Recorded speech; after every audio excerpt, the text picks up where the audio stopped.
Let's also bring in GOP Congressman Cory Mills, who used to oversee advanced sniper operations in the U.S. Army, and he joins us now. Cory, it's so great to have somebody with your expertise on. I don't know anything about this kind of, snipers, and you certainly are the expert. I'm looking at that image that we just had on the camera of the various buildings. There's not a lot of buildings around. They're very low relative to, say, an urban space. Do you find it unusual that there isn't a Secret Service agent on every single building, considering that the building that the sniper was on wasn't actually that far away from where the president, the most likely to be assassinated human being on the planet Earth right now, is standing? Well, keep in mind that I also used to do advanced work when I was with the State Department, as well as for when I was with the agencies. And I've done everything from a advanced counter sniper running teams over in northern Iraq when then Vice President Biden came to meet Masoud Barzani. I've done Overwatch protection for Condoleezza Rice during her operations when she was in Afghanistan as Secretary of State, as well as for foreign dignitaries and other diplomats. And I can tell you, this, in my opinion, looking at it before the investigation, is a massive security failure. This is a breach in security, because the one thing that we know is that when you're setting up in advance, you're looking at every single area where a shooter could fire from, where they could take high ground, because as Pete can tell you, high ground is key. It's paramount in any type of tactical operation that allows you to have the overwatch necessary to look into the crowd. But the fact that this is adjacent directly to the stage. Now, let me just bear in mind one quick note. When you talk about an average shooter, we're not talking about a sniper. We're talking about an average shooter with an AR-15 or an M4-like platform. That weapon holds what they call a 1 minute of angle, which means that for every 100 yards, it has the capability of doing a grouping of 1 inch. So at 101 inch, 202 inches. I was told 230 yards was on this one. However, that's a 2.3 inch grouping capability with any single shooter that could have an understanding of a marksmanship skill of being able to breathe and pull a trigger. So this is divine intervention. Yes. This is God placing protective hands, because I can tell you, I have sat on ranges, and when we shoot from 300 and in, we do what we call hollow T's, which is you only aim from here and here, which basically is lights out for the individual that you're trying to mitigate.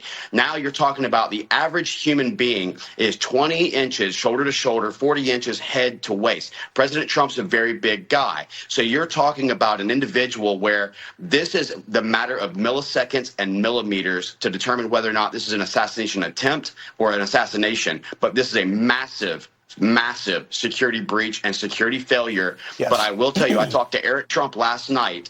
He's even told me, and I've seen this myself, this counter sniper team, these CS teams are incredible. They are brave. They are heroic. They do their jobs day in, day out, as does his team that surrounds him. Some of the most loyal individuals. The female in this video was actually on Eric Trump's detail whenever President Trump was in office, and said that this is one of the most dedicated, teams that they've ever had. So my hat's off to the great job by our Secret Service, by our CS teams. But this is a massive failure not to secure all the available shooting platforms, areas, elevated tops adjacent to the stage that could get a shot on President Trump.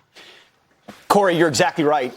Even with iron sights, without a scope from that distance, if you have any amount of training, that's a big target and not a difficult shot. So glory to God that a miracle happened and he missed. That's the only thing this was, is God putting his hand on Pete. And that image that you guys showed of the bullet, that's the vapor trail. That's what you see whenever you're in a high humidity day. That's why as a sniper and a counter sniper, you always have your shooter and your spotter. Your spotter is there to ensure that when you pull the trigger and you come off target because of the recoil, that he's able to follow the vapor trail to see whether or not you impacted target, or to be able to make the necessary corrections for you to get on target. So that's what you're witnessing when you're seeing that line. That's the vapor trail that is coming off of the round itself. And I agree with Pete, this is after the actual graze itself.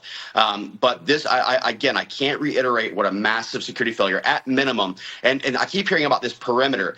The advanced team and your security sets the perimeter levels. It is not some preset has to be 100 or 300 or 500. It doesn't matter what the perimeter levels are. If you have an area of threat, if you have an area which has a high-risk platform, you put someone on that rooftop, or you make sure that you put local police force around that area to coordinate with that CEO or that business owner to say, we want to prevent access to your rooftop. That wasn't done, and that's where I need to see a full investigation, not just by the FBI, not just by by other agencies, but the House oversight and Congress needs to look at this so we can give confidence to the American people that this is nothing more than a security breach and a failure, not an attempt at an inside job.